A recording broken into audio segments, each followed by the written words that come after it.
Long ago, in a time almost forgotten, there was a pact made between the people of a small village and the spirit of the land they called home.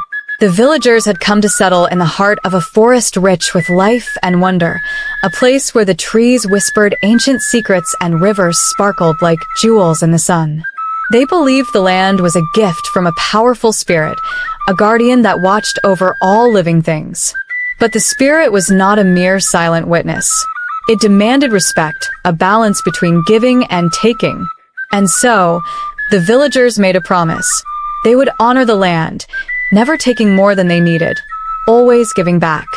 Years turned into decades, and the village grew prosperous. The fields were bountiful, and the people were happy. Yet, as generations passed, the villagers began to forget the promises of their ancestors. They took from the forest, they expanded, and they no longer gave back. The spirit watched in silence, waiting until finally it began to reclaim what was rightfully its own. One by one, the homes vanished.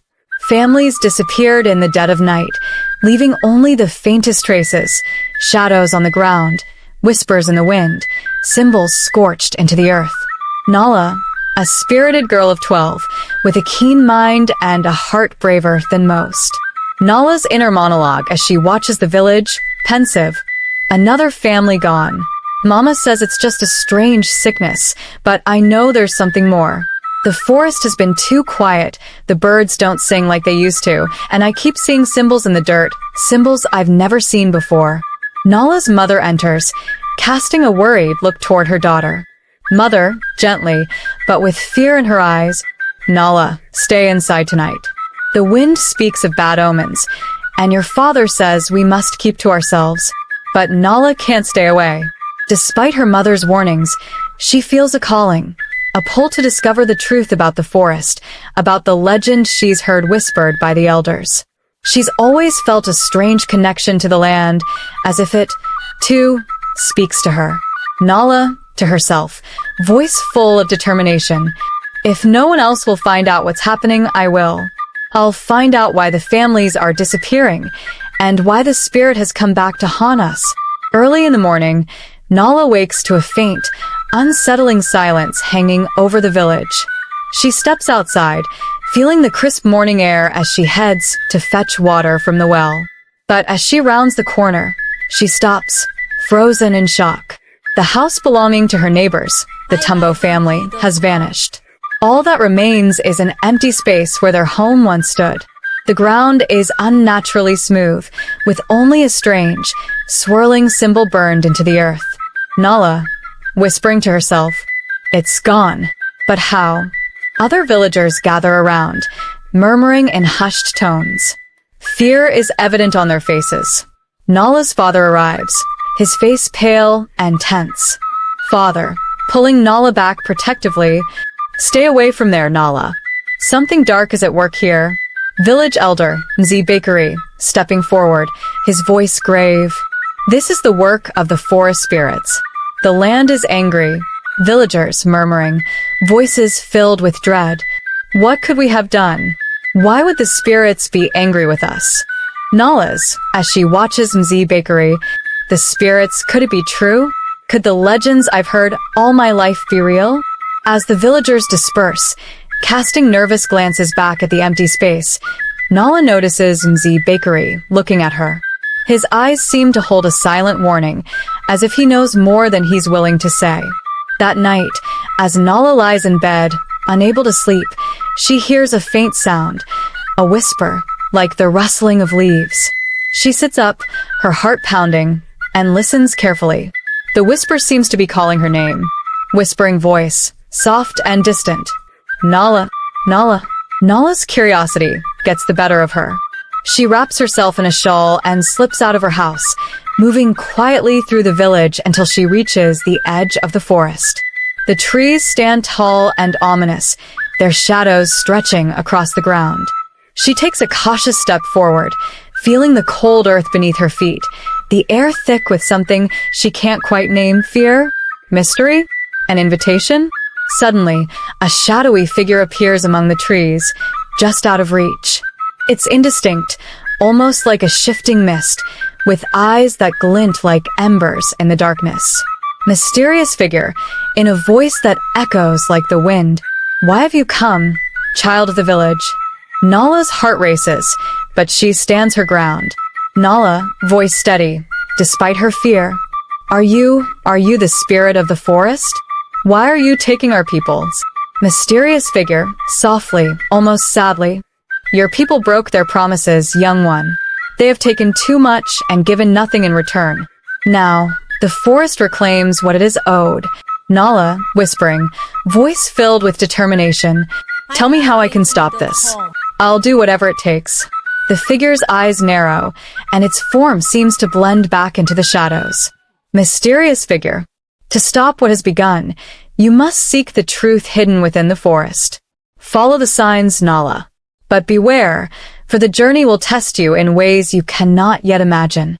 As the figure fades, Nala feels a rush of cold wind and hears a faint rustle, as if the trees are whispering secrets only she can hear. She knows now that she's been chosen to find the answers, no matter the cost. The following morning, Nala returns to the village with a new sense of purpose. She notices more symbols appearing on the ground, faint but clear if one looks closely. She realizes they form a path, leading out of the village and into the heart of the forest. Determined to understand the spirit's warning, she approaches Mzee Bakery, the village elder, hoping he can tell her more about the legend. Nala. Mzee Bakery, I know about the promise, the one our ancestors made to the spirit of the land. What did they promise, exactly? Mzee Bakery looks at her, his face grave. He hesitates, then takes a deep breath, as though the weight of the truth has been heavy on his heart. Mzee Bakery.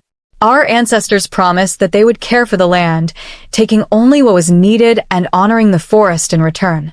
But over time, the village grew, and people forgot their promises. They took more, leaving the forest barren in places, and now, the spirit has come to collect what it is owed. Nala, determined. I want to help make things right. The spirit told me to follow the signs. Can you help me? Mzee Bakery's eyes soften, filled with both pride and sadness. Mzee Bakery. The journey you wish to take is dangerous, Nala. Many have tried to seek the spirit's forgiveness and failed. But if your heart is pure and your intentions true, there is a chance.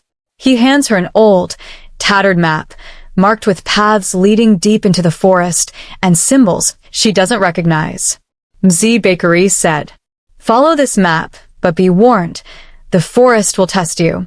Only the brave and the pure of heart can complete the journey.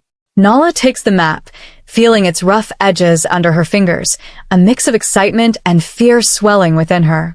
Nala said, whispering, I won't let our village disappear. I promise. As the sun begins to set, casting a golden glow over the village, Nala stands at the edge of the forest, the map clutched tightly in her hand. She takes a deep breath and steps forward, the shadows swallowing her whole.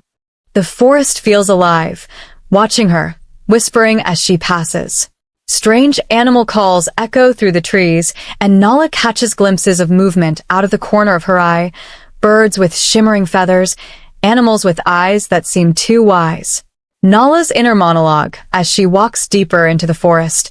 I'm doing this for my family, for my friends, for everyone in the village. Whatever happens, I'll find a way to save them. She follows the path outlined on the map, each step taking her further from the village she's known her whole life and closer to the heart of the mystery. As she steps into a small clearing, she finds a massive tree with the same swirling symbol carved into its trunk.